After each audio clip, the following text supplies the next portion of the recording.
하나님께서 오늘 저희들 예배를 통해서 크게 영광 받으시기를 축원합니다. 아멘. 아멘. 예수님을 따라 나섰던 제자들이 대부분 저들의 동기가 그렇게 순수하지 못했어요. 전부 세상적이거나 육신적인 이유, 자신들의 성공과 출세에 대한 욕망을 예수님을 따라 나서면서 좀 채워보려고 했죠. 갈릴리 호수에서 고기 잡던 어부들은 더 이상 밑으로 내려갈 데가 없었어요. 그래서 이 예수님을 따라가서 세상이 뒤집어지면 한번 크게 성공하고 출세해보자. 한 자리 해보자. 그리고 정치적이고 군사적인 메시아가 와서 로마의 압제를 뒤집고 나라를 해방시킬 그러한 소망을 가지고 있던 열심당이나 이 독립운동하던 사람들, 가룟유다 같은 사람은 그런 쪽에 속합니다. 그래서 제자들 가운데는 늘 그 칼을 품고 다녔던 사람들이 있어요. 오늘날로 말하면 테러리스트들인 셈이죠. 예수님은 사실은 이 제자들이 원하는 것과 전혀 다른 방향으로 가셨습니다.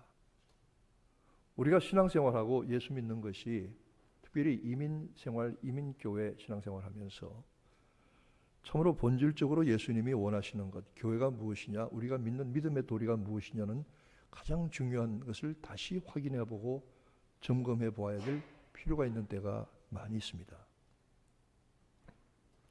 우리가 신앙생활 왜 합니까? 우리가 예수 왜 믿습니까?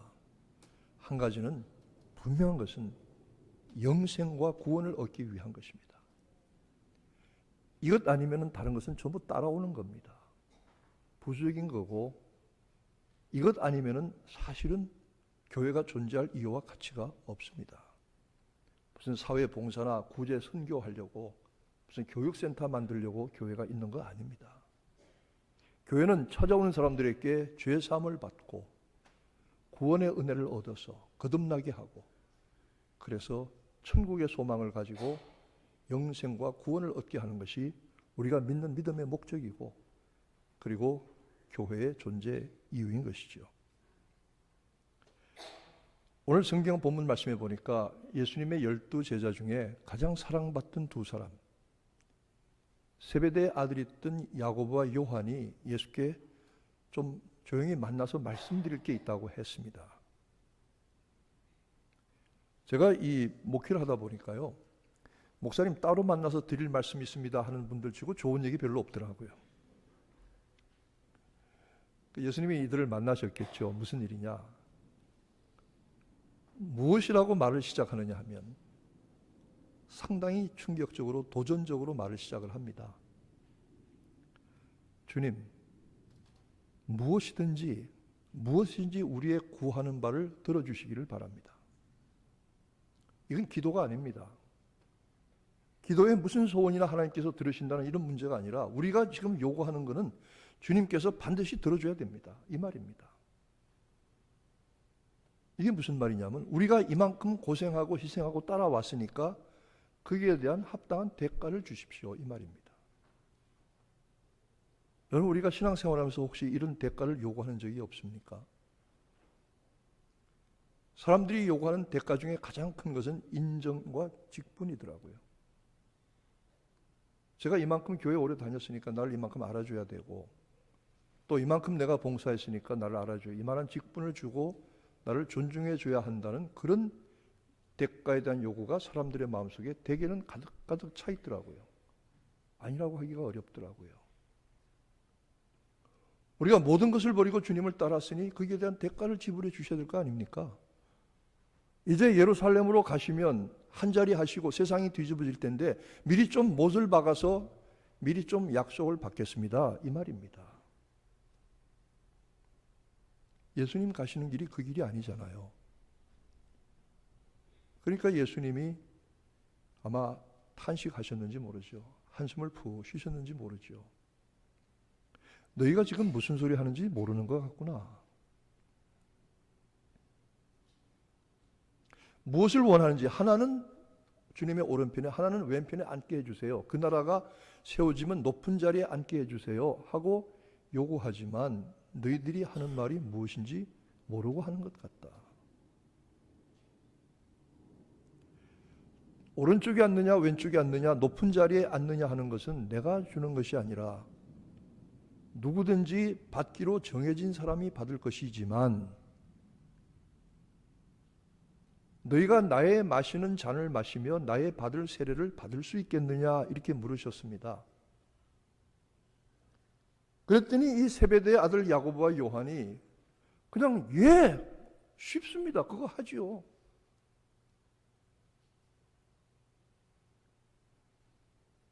주님께서 이렇게 말씀하시니까 다른 제자들이 분했습니다. 자기들만 지금까지 예수님 따라오면서 고생한 거 아니잖아요. 그러니 어떻게 저놈들이 저런 짓들 하나. 평소에 예수님이 좀 이뻐하시고 데리고 다니시더니 아니 자기들만 가가지고 한 자리 달라고 얘기를 해? 그럼 우리는 뭐야? 이 제일 분한 것이 상대적인 차별이거든요. 누구는 인삼 뿌리 먹고 누구는 배추 뿌리 먹느냐 이렇게 된 거죠. 예수께서 이 제자들의 분노에 대해서 말씀하십니다.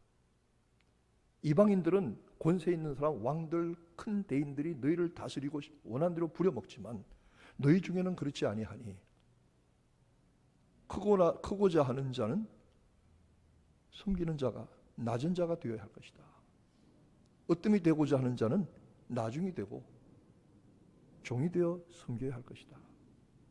이렇게 섬기는 제자의 도에 대해서 말씀하시면서 그 마지막 45절에 가장 중요한 말씀을 하십니다. 이 말씀이 사실은 오늘 본문 말씀의 열쇠가 되는 거죠. 인자가 온 것은 섬김을 받으려 함이 아니라 도리어 섬기려 하고 그 다음에 가장 중요한 결정적인 말씀을 합니다. 우리가 믿는 도리의 가장 중요한 말씀을 하고 계신 겁니다. 이것이 되어야만 다른 모든 것이 가능하다 이 말씀입니다. 자기 목숨을 많은 사람의 대속물로 주려 하려 함이라. 자기 목숨을 많은 사람의 대속물로 주려 함이니라. 주님 자신의 오신 목적은 섬김을 받으려 오신 것이 아니라 가장 중요한 것은 자기 목숨을 대속물로 내어주려 함이라 말씀하신 것입니다.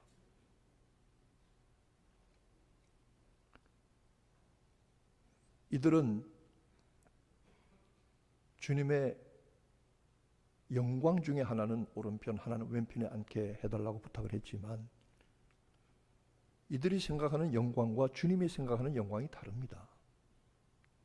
이들이 생각하는 영광은 세상적으로 높임을 받고 존경을 받고 많은 것을 얻고 보상을 받는 영광이지만 주님이 말씀하시는 영광은 십자가의 고난과 죽음을 통한 부활의 영광입니다.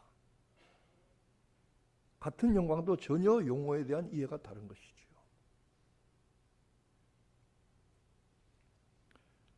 주님께서 말씀하신 대속이 무엇입니까? 대속의 은혜를 깨닫고 대속의 은혜를 받아야 합니다. 대속입니다. 대속이란 말은 문자 그대로 대신 속하여 준다, 대신 갚아 준다는 것입니다. 영어로 말하면 ransom입니다. ransom입니다. 과거에는 전쟁을 하면 전쟁에서 잡혀서 포로가 되면 상대 나라에 잡혀가서 감옥 생활하거나 종살이 해야 했습니다. 그러면 고향에다 편지를 씁니다. 내가 어디서 잡혀서 어디서 감옥 생활하거나 종살이하고 있는데 제발 나를 좀 와서 데려가 주시오. 올 때는 그냥 오지 말고 나의 몸값을 가지고 와서 몸값을 치러주고 나를 좀 데려가 주시오. 과거의 기록에 보면, 역사에 보면은 가족 중에 남편이나 아들이나 형제가 심지어는 왕이라도 포로로 잡혀가서 적국에 사로잡힌 사람을 데리고 오려고 모든 재산을 다 팔아서 그 사람 몸값을 치르고 데려오는 바람에 집안이 쫄딱 망한 집안이 한두 집이 아니랍니다. 이게 대속입니다. 주님께서 우리를 대속하신다 하면 그냥 말로 대속하신 것이 아닙니다. 당신의 모든 것, 생명, 피를 뿌려서 피값으로 우리를 대속하셨다는 것입니다.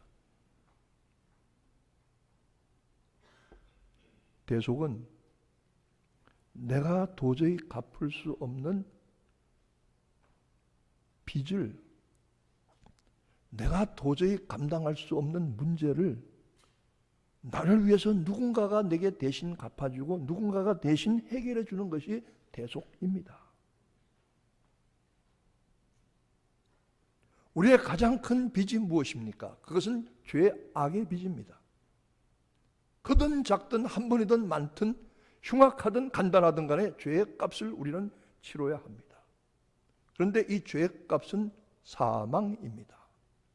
죽음으로만 이 죄의 값을 치를 수가 있습니다.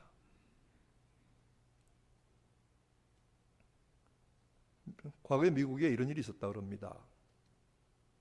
어떤 사형수를 사형 날짜에 사형 집행하려고 사형장으로 데려갔는데 한국에서 서대문 형무소에서 사형장에 목회하시던 형무소 목회하시던 목사님의 간증을 들은 적이 있습니다만은 사형수를 데려다가 최후의 신문을 하고 확인한 다음에 최후의 소원을 묻고 유언을 받은 다음에 무릎 꿇려서 손과 발을 뒤로 묶고는 얼굴에 보재기를 씌우고 목에다 밧줄을 건 다음에 마루 판자 위에 올려놓고 그리고 포인트를 잡아 당기면 마루 판자가 꺼지고 그러면 목에 밧줄이 걸친 사형수가 쿵 떨어지면서 공중에 대롱대롱 매달려서 발버둥을 치다가 한 3, 4분, 5분 지나면 숨이 끊어진다. 이게 일반적인 사형 집행의 방법이랍니다. 끔찍한 일이죠. 그래서 자기의 죄값을 치르고 가는 겁니다. 미국에서 어떤 형무소에서 사형수의 사형을 집행하는데 모든 절차를 다 마치고 포인트를 잡아 당겨서 콩 밑으로 떨어져 목이 매달려 죽게 만들었는데 그 사형수께서 조금 몸무게가 많이 나가셨는지 밧줄이 조금 약했는지 툭 끊어져서 땅바닥으로 쿵 떨어졌대요. 여러분 가운데 그런 일이 없겠지만은 만약 그런 일을 당하실 분들이 있으면 체중을 좀 늘려가시는 것도 좋은 방법입니다. 그런데 내려가 보니까 쿵 하고 기절했더니 깨어나서 살았어요. 죽지 않았어요. 이런 경우에 어떻게 해야 되느냐? 논란이 벌어졌습니다. 한번 죽음을 경험했으니 끝이다. 죽지 않은 것은 우리의 실수지 이 사람의 잘못이 아니다. 그러니까 풀어줘야 된다. 아니다. 죽음의 죄값을 치렀으니 끝까지 죽어서 이 죄값을 해결하고 목적을 이루어야 된다. 그렇게 주장하는 주장이 팽팽하게 맞섰습니다.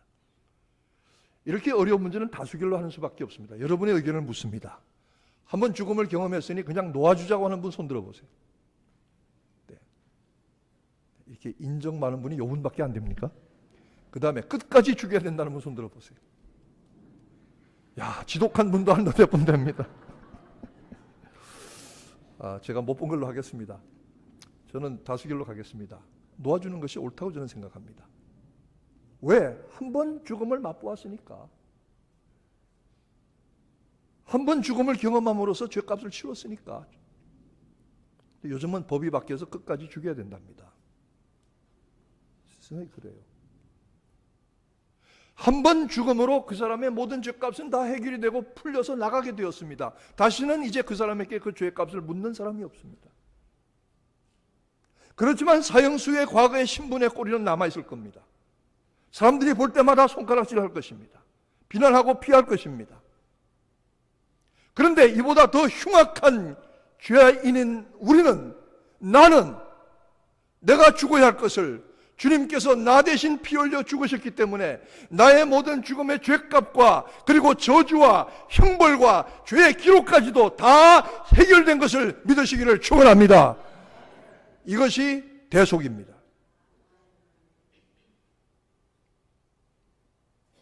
우리는 주님께서 나를 위해서 대속하신 은혜를 깨달아야 하고 믿어야 하고 받아야 합니다. 이게 신앙입니다. 성경만이 가르치는 진리입니다. 어떤 종교에서도 말하지 않습니다. 우리는 여기 서 있습니다. 교회가 이것 말고 다른 거 가르치면 안 됩니다. 이것 제대로 가르쳐야 되고 이것 제대로 고백해야 됩니다. 하나님의 아들 예수 그리스도께서 자기의 몸의 살과 피를 우리에게 주셔서 우리를 대속하신 것은 우리 믿음의 절대적인 기준입니다. 하나님께서 그리스도의 피로 값을 대신 치러서 마귀의 손에서 영원한 저주와 행벌에서 나를 풀어내시는 것을 내 자신이 얼마나 소중한 존재인가를 알아야 합니다. 제가 목회 오래 하면서 내린 결론은 아무리 훌륭해 보이고 그럴 때 보이는 목회자나 성도들이라 할지라도 그 본질적으로 인간적인 가치는 아무것도 없다는 겁니다. 악하고 교만하며 불순종하고 음란하고 자랑하기 좋아하고 뻔뻔스러운 이런 것들이 목회자나 사람 소리의 마음속에 그득그득합니다. 그럼에도 불구하고 피 흘려서 우리를 값주고 사신 하나님의 은혜를 깨닫고 감사하고 그 은혜 위에서 살아야 될 줄로 믿습니다. 내가 얼마나 소중하냐. 여러분, 자식이 왜 소중합니까? 부모가 자식을 왜 사랑합니까? 자기의 목숨을 담보로 해서 피 흘려서 만든 생명이거든요. 피 흘려서 낳은 자식이거든요. 살찌져서 낳은 자식이거든요. 뼈 흩어서 낳은 자식이거든요. 그러니까 소중한 거예요. 하나님 우리가 왜 소중합니까? 하나님의 자녀들이거든요. 하나님이 지으셨거든요. 하나님의 형상을 우리 가운데 두셨거든요. 하나님이 창조의 목적을 우리에게 두셨거든요. 그리고 당신의 아들의 피로 값주고 사오셨거든요. 피로 값주고 사신 성도, 피로 값주고 사신 교회, 피로 값주고 사신 내 형제. 제가 지난번에 성찬 인도하다가 기도 중에 갑자기 이 말씀이 떠올랐어요. 형제의 약함과 악함도 감당하게 하옵소서. 악에게 지지 말고 선으로서 악을 이기라. 그러므로 내 형제가 아무리 부족하고 연약하고 악하다고 할지라도 그리스도께서 그도 피로 값주고 사셨어요. 바울 사도가 말씀하시기를, 고린도서와 로마서에 2번 말씀하시기를, 주께서 피로 값주고 사신 내 형제를 실족게 하지 말라. 너 소중하다. 주님이 너를 피로 값주고 사셨다. 내 형제 소중하다. 주님이 그를 피로 값주고 사셨다. 이 은혜를 깨달을 때에 서로 섬길 수 있게 되는 겁니다. 이 은혜를 깨닫고 이 은혜가 마음속에 확신할 때 서로 섬기는 것, 그 전까지는 다 가식입니다. 섬기는 척하는 겁니다. 겸손한 척하는 겁니다. 제가 좀 심하게 얘기했나요? 아닙니다. 나 주님이 피로 값주고 사셨습니다. 놀라운 존재입니다. 내 형제 주님이 피로 값주고 사셨습니다. 귀한 형제입니다. 대속의 은혜. 제가 대속의 은혜를 철저하게 깨달은 적이 한 번 있었어요. 얼마 전에 이 예화를 한 번 했는데 들어서 기억하는 분은 한 번 더 들으시고 처음 듣는 분은 그렇게 받으시기 바라요. 어떤 분이 하도 목사님 맨날 똑같은 소리만 한다고 해서 제가 겁을 내면서 얘기합니다만은 똑같은 얘기도 해야죠. 성경도 맨날 똑같은 말씀뿐인데. 제가 오래전에 시카고에서 목회하면서 살았는데요. 투 패밀리 하우스의 아래층을 세를 들어 살았어요. 방이 2개 반이 있었어요. 그리고 꽤 큰 집이고 좋았어요. 주인 할아버지 독일 계통에 이민 오신 할아버지인데 얼마나 마음이 좋은지. 존, 우리는 이 몰개지 다 페이면 끝난 사람들이야. 부담이 없어. 그러니까 너희들이 이 집에 들어와서 살고 싶은 만큼 마음대로 살아. 그리고 너희들이 사는 동안 렌트비를 한 푼도 올리지 않을게. 세상에 이런 사람도 있더라고요. 정말 저희가 5년 동안 살았는데요, 1전도 올린 적이 없어요.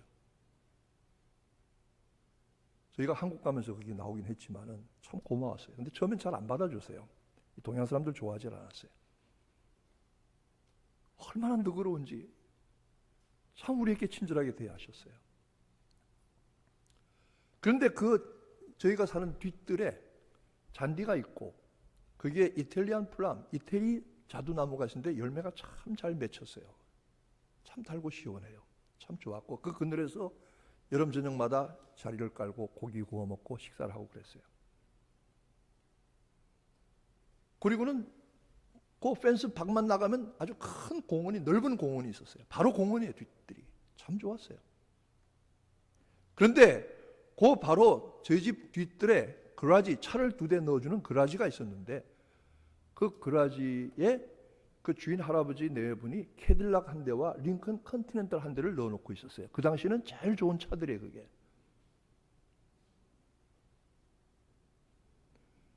제 아들놈이 뒤뜰에서 그라지 벽에다 담에다 대고 공을 뻥뻥 차요.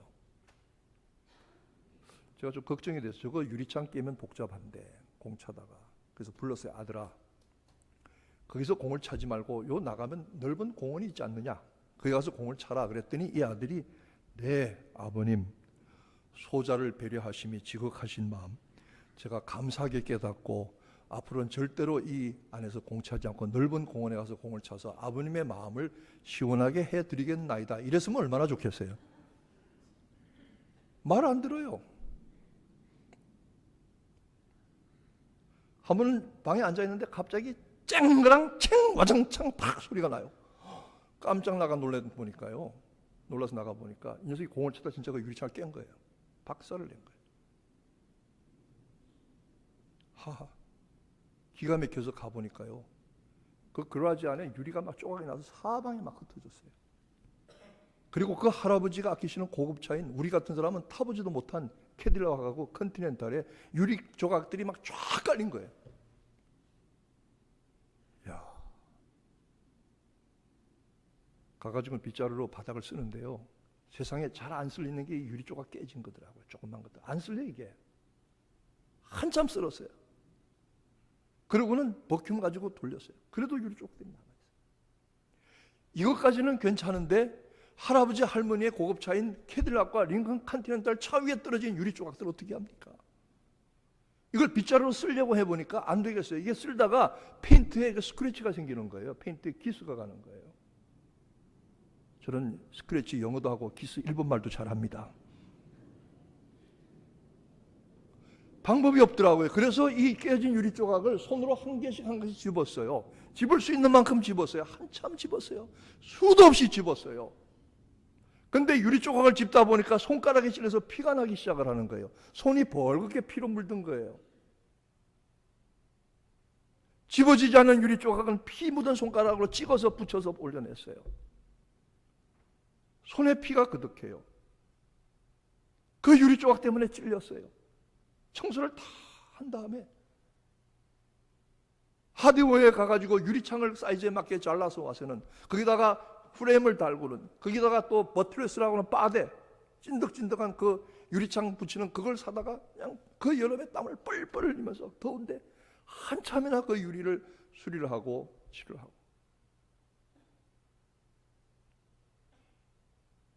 야, 할아버지한테 가서 죄송하다고 몇 번이나 머리를 숙여서 용서를 구하고,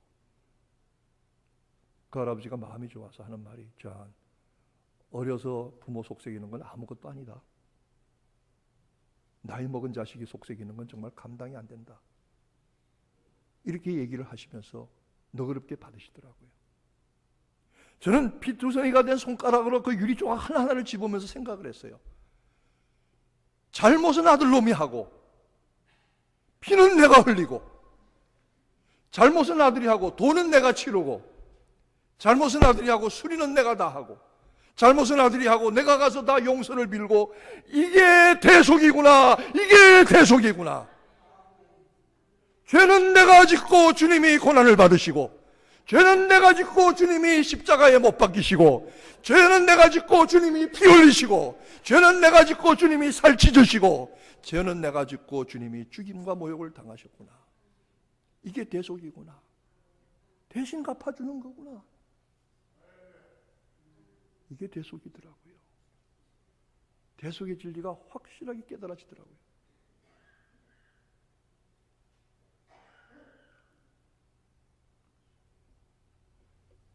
그리스도 예수께서 그의 권세와 능력으로 세상을 뒤엎으실 수 있다고 하더라도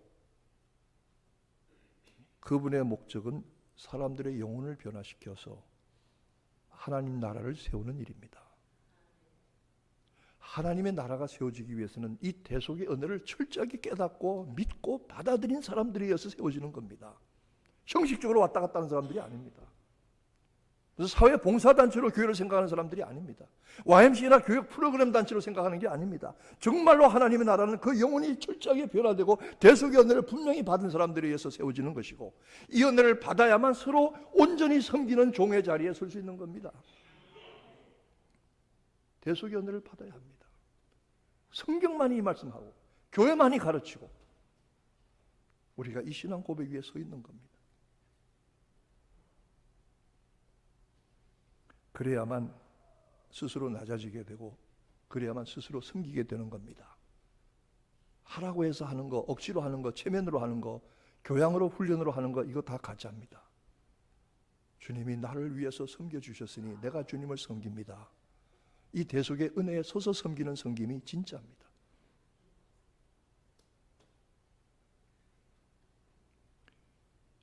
세베대 아들 야고보와 요한이 예수님께서 내가 마시는 잔을 너희들이 마시고 내가 받을 세례를 너희들이 받을 수 있느냐 물으셨을 때 이 사람들은 예, 그럼요. Of course, why not? We are able. 할 수 있습니다. 이렇게 얘기했습니다. 근데 참 말이 무서운 거더라고요. 밖에서 누가 대속의 은혜가 너무 많은가 봐요. 감격해서 막 소리치는 거 봐. 그런데 여러분, 야고보와 요한의 말이 씨가 됐어요. 무슨 말인지도 모르고 있지만 그 말씀대로 이루어졌어요. 세베대 아들, 큰아들 야고보는 사도행전에 보면 예수님의 12제자 중에서 제일 먼저 도끼로 목이 잘려 죽는 순교의 길을 갔어요. 첫 번 순교의 영광을 안았어요. 그래서 그는 주님의 오른편에 앉을 수가 있었던 거예요. 막내 아들 가장 어렸던 요한은 90이 넘도록 평생 오래 살았지만 이 사람은 오래 사는 게 복이 아니었습니다. 평생 동안 고난과 박해와 죽임의 위협에 시달렸습니다. 한 번 죽어서 순교자의 반열에 오르는 것은 오히려 쉽지만 평생 살아서 살아있는 순교자가 되는 것은 참으로 어려운 일입니다. 그 막내 아들 요한은 주님의 왼편에 앉는 마지막까지 살아있는 순교자가 되었습니다. 함부로 무슨 말인지도 모르고 얘기했는데 그대로 이루어진 겁니다. 우리의 신앙생활은 내가 하는 게 아닙니다. 제가 늘 얘기하지만 우리가 예수 믿는 거 아닙니다. 예수 믿어지는 겁니다. 이 차이를 이해 못하면 신앙의 비밀의 문을 넘어갈 수가 없는 거죠. 야고보와 요한이 그랬던 것처럼 주님이 나의 마시는 잔을 마실 수 있느냐? 주님의 잔이 뭡니까? 흥청망청 마시는 포도주, 와인, 맥주 잔입니까? 아닙니다. 성경이 말하는 잔은 고난과 죽음의 잔입니다. 심지어 그 잔 안에 계시록에 보면 저주와 정죄와 심판까지 들어있는 잔입니다. 여러분이 흥청망청 방탕에서 마시는 술잔이 마지막에 저주와 형벌과 멸망의 잔이 되지 않기를 바랍니다. 주님이 받으실 저주와 정죄와 고난의 잔을 너희도 마실 수 있느냐? 네, why not? Of course, we are able. 그런데 마시게 되더라고요. 나의 받을 세례를 너희도 받을 수 있느냐? 세례가 뭡니까? 예수님이 요단강에서 요한에게 세례 받으셨는데 왜 또 세례 받아야 됩니까? 이 세례는 물로 받는 세례가 아닙니다. 이 세례는 예수와 함께 십자가에 못 박혀 죽는 죽음의 세례입니다. 받을 수 있느냐? 네, of course, why not? We are able.